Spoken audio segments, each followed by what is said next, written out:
Hello, this is Shanna Smith, and today we're going to be talking about why we all must become good digital citizens.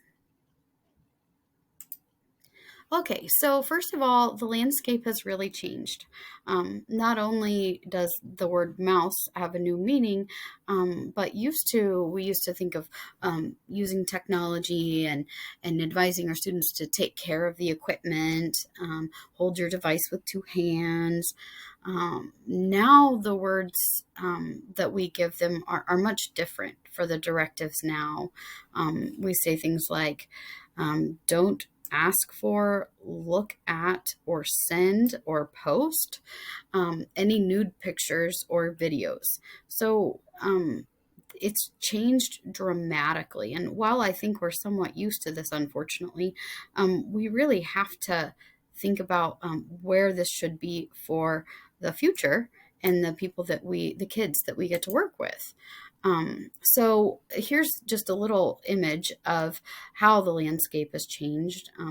We're talking now about digital footprint, having a balance with how much we're using media, and the cyberbullying, online privacy, overall communication is basically through technology now. News and media literacy, understanding what are accurate resources and sources of information.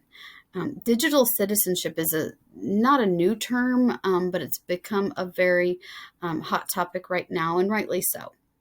Um, I chose the definition of digital citizenship to be the responsible use of technology by anyone who uses the computer, the internet, and digital services to engage with society on any level. Sometimes students will say, "Well, I'm not using the school's internet, so um, it should be okay. I can go to whatever site I want to." Things like that, because sometimes they think that only applies to a computer that's in our building. But if they're on their phone in our building, they usually are using our internet. They don't realize that sometimes. Um, and then why do we need to teach this? We have a responsibility to equip students with the knowledge, skills, and resources that they're going to need throughout their life to be successful. We need to help them learn to appropriately engage with this whole digital world that we have now, and make sure that they're doing so in a responsible way, but also to be confident in themselves. And lastly, developing as leaders who will have meaningful impacts on the lives of others. There can be tremendous consequences for the actions that are taken online.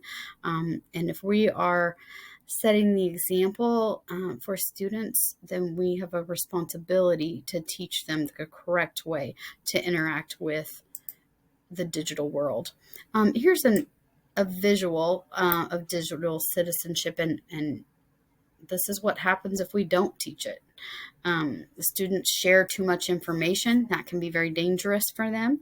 Students sending or receiving inappropriate images or messages. Students using classroom technology for cyberbullying or even their phones. And then ultimately, that means we're not preparing them for the digital world that they are no doubt going to live in. So those are just some things to think about. If we don't teach them, those are the things that are going to continue to happen. So there we go. So government support. They have recognized that there are tremendous consequences and concerns related to children in our digital world that we live in now. So there have been several different acts put into place to protect children. So the first one here is addressing the education of students about appropriate online behavior, and that's the 21st Century Act. The one we're going to talk about the most today is the Children's Internet Protection Act, CIPA. This one says that schools are required to have two things: technology measures and policies in place to protect students from harmful materials that are obscene or pornographic. So basically, we need to have a student internet access filter. And then we need to be able to block websites that are containing harmful content from inappropriate sites when they're attempted to be blocked. So we want to make sure that we have them actually blocked. And then the way that they're supporting this is they are reducing fees and providing funding for internet and technology supplies for schools that have applied and have and that they document their internet safety policies and their technology protection measures. So those are just a couple of ways that they're doing. And then they also have COPPA, and this applies to the companies and commercial industry that collect information and data from users being online. So there's rules against collecting that information for children under the age of 13. Google has to turn off the advertising apps for education users, and no personal student information can be collected for commercial purposes. So then lastly, I think most of us are familiar with FERPA, and this is protecting the privacy of student education records. So this does fall into that because quite a bit of our methods for obtaining and retaining data and communicating is online. So we do protect the privacy of students. It gives the parents the right to review those records. Schools, they can disclose information, but parents have the right to ask that the school not do that. So we now realize, okay, we need to teach it. There's, of course, many different ways to go about this. One here, they highlight empathy first, which I think is a really good idea. You can mix that with some SEL training or guidance lessons that you already have. Theirs, it was more basic. So we're talking about how the internet works, understanding user data and how that is used, practicing digital literacy. So making sure that we are understanding what information is being provided to us, and then also understanding the source of that information. Then we're acknowledging the digital divide, meaning, yes, we may be very techie, but not everyone is. Practicing digital wellness, and then also security related to digital devices. So making sure you have appropriately difficult passwords and things like that. The one that's in the yellow here, I liked that because it did cover cyberbullying prevention and online safety. So, and I like that those were worded that way. Because I think it does make it more pronounced and more serious. Digital responsibility. If you're going to steal content from other people on the internet, there's consequences. If you're posting or looking at inappropriate things, same thing. And then practicing health and wellness.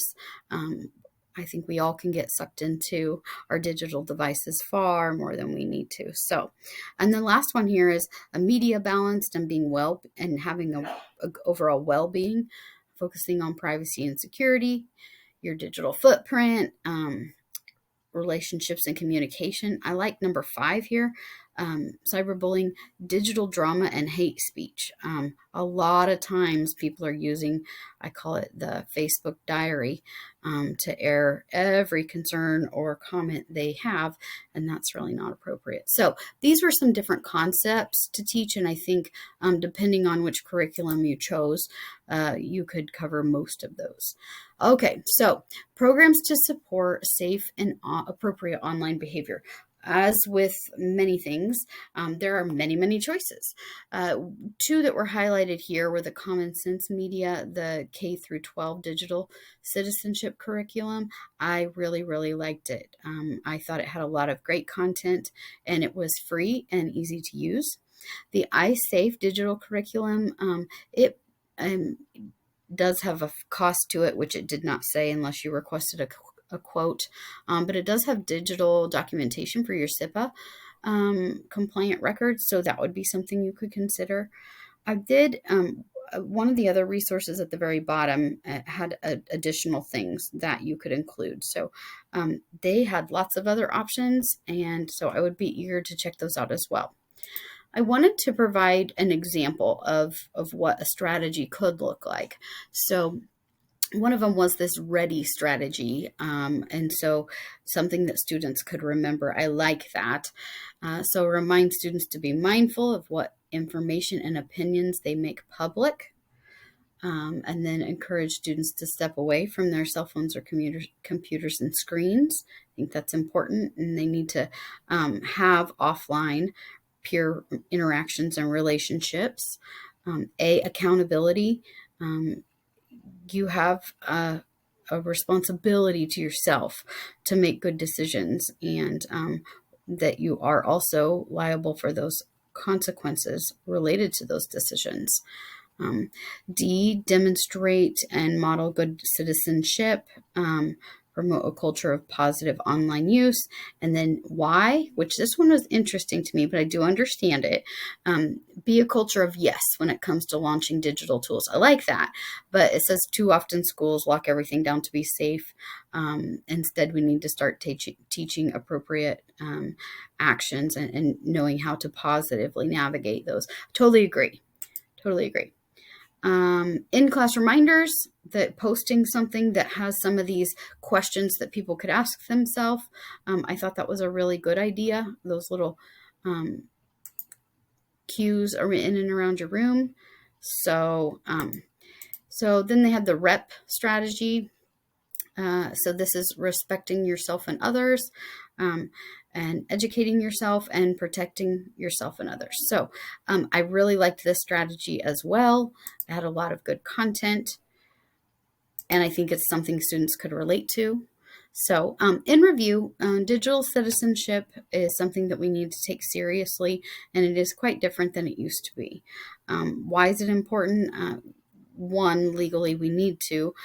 Two, in order for our world to continue to grow, hopefully in a positive way, we need to teach this. This is a major area of the future and their lives right now. So what should it include? Those things that we visited about: being respectful, ethical, making sure they're having appropriate digital communications in their digital footprint, understanding cyberbullying, and being responsible for your actions.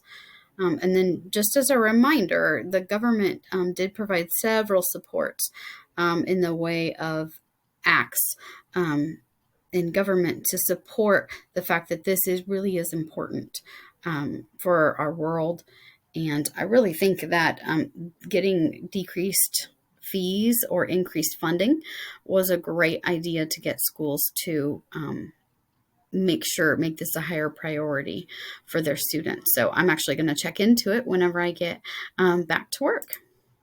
So here are my standards reviews, my standard correlation. In order to promote the current and future success of each student and adult, we have a responsibility to educate, communicate, model digital citizenship. This assignment requires review of the current literature on this topic, which is critical to keeping up with relevant developments in this ever-changing digital world.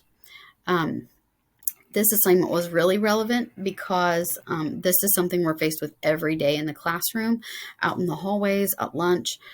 So I really think this content could be taken right back to work this next week and implemented. Reflection.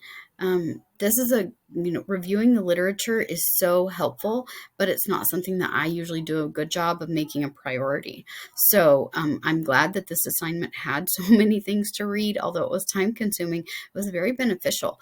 And I hope that I can do a better job of making that a priority because I need to keep up with what's going on now. So thank you very much. Here are my references.